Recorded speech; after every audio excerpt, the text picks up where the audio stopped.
अगर मैं आपसे कहूं कि हमारे महाभारत में टाइम ट्रेवल यानी समय यात्रा के प्रमाण मिलते हैं और आइंस्टाइन ने जो थ्योरी ऑफ रिलेटिविटी दी वो बहुत पहले से महाभारत में एग्जिस्ट करती है, तो क्या आप मानेंगे? अगर नहीं, तो मैं आपको एक दिलचस्प कहानी सुनाता हूं। उससे आपको जरूर इस बात पे भरोसा हो जाएगा।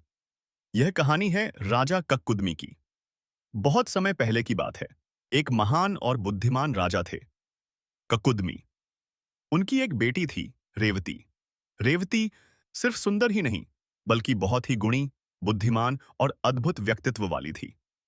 राजा अपनी बेटी से बहुत प्रेम करते थे और चाहते थे कि उसका विवाह किसी ऐसे व्यक्ति से हो जो हर तरह से उसके योग्य हो। लेकिन समस्या यह थी कि राजा को पूरी पृथ्वी पर कोई भी ऐसा वर नहीं मिल रहा था जो रेवती के लायक हो। उन्होंने अनेक राजाओं, राजकुमारों और वीरों को देखा, पर उन्हें कोई भी योग्य नहीं लगा। धीरे धीरे उनकी चिंता बढ़ने लगी। तब राजा ने एक अनोखा निर्णय लिया। उन्होंने सोचा, जब पृथ्वी पर मुझे सही वर नहीं मिल रहा, तो क्यों न मैं स्वयं सृष्टि के रचयिता से पूछूं। और यही सोचकर वे अपनी पुत्री रेवती को साथ लेकर पहुंच गए, ब्रह्मलोक, जहां निवास करते हैं भगवान ब्रह्मा। जब वे वहां पहुंचे, तो उन्होंने देखा कि ब्रह्मा जी उस समय गंधर्वों का दिव्य संगीत सुनने में लीन हैं। वह संगीत इतना मधुर और दिव्य था कि राजा ने सोचा, जब तक ब्रह्मा जी व्यस्त हैं, तब तक थोड़ा इंतजार कर लेते हैं। वो वहीं रुककर ब्रह्मा जी का इंतजार करने लगे। अभी आधा पहर ही बीता था कि समारोह खत्म हो गया। लेकिन जब ब्रह्मा जी ने संगीत सुनना समाप्त किया और उनकी ओर देखा, तब राजा ने आदरपूर्वक प्रणाम किया और अपनी समस्या बताई।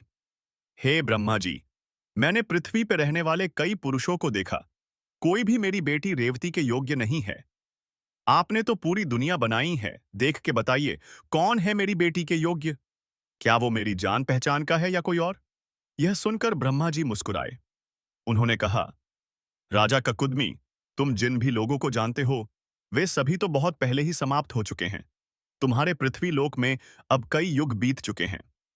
यह सुनकर राजा और रेवती स्तब्ध रह गए। उन्हें समझ ही नहीं आया कि यह कैसे संभव है। वे तो अभी अभी आए थे। उनके हिसाब से तो बस कुछ ही समय बीता था। तब ब्रह्मा जी ने समझाया कि ब्रह्मलोक में समय का प्रवाह पृथ्वी से अलग है।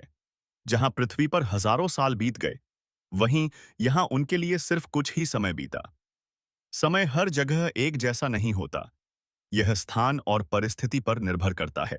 फिर ब्रह्मा जी ने कहा, इस समय धरती पर भगवान विष्णु कृष्ण के अवतार में और शेषनाग ने उनके बड़े भाई बलराम के अवतार में जन्म लिया है।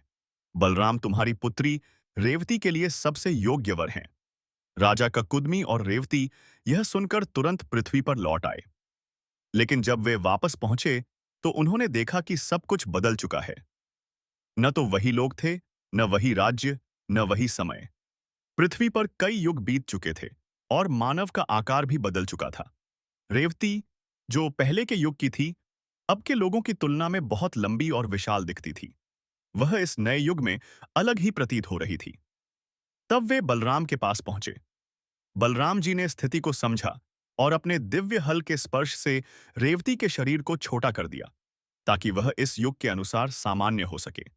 इसके बाद रेवती और बलराम का विवाह संपन्न हुआ। अब अगर आप इस कहानी को ध्यान से देखें, तो इसमें एक गहरा रहस्य छुपा हुआ है। राजा ककुदमी और रेवती के लिए ब्रह्मलोक में कुछ ही समय बीता था, लेकिन पृथ्वी पर हजारों साल गुजर गए। यानी अलग अलग जगहों पर समय अलग गति से चल रहा था। आज विज्ञान हमें यही बताता है कि समय हर जगह एक जैसा नहीं होता। ऑल्बर्ट आइंस्टाइन की रिलेटिविटी के अनुसार, जहां ग्रेविटी ज्यादा होती है या जहां परिस्थितियां अलग होती हैं, वहां समय की गति बदल सकती है। इसका मतलब यह नहीं कि यह कहानी सीधा सीधा विज्ञान का प्रमाण है, लेकिन यह जरूर दिखाती है कि हमारे प्राचीन ग्रंथों में ऐसे विचार मौजूद थे जो आज के वैज्ञानिक कॉन्सेप्ट्स से मेल खाते हैं। तो दोस्तों, राजा ककुदमी और रेवती की यह कहानी सिर्फ एक विवाह कथा नहीं है, बल्कि यह हमें यह सोचने पर मजबूर करती है कि समय और ब्रह्मांड, ये सब कितने रहस्यमय हैं।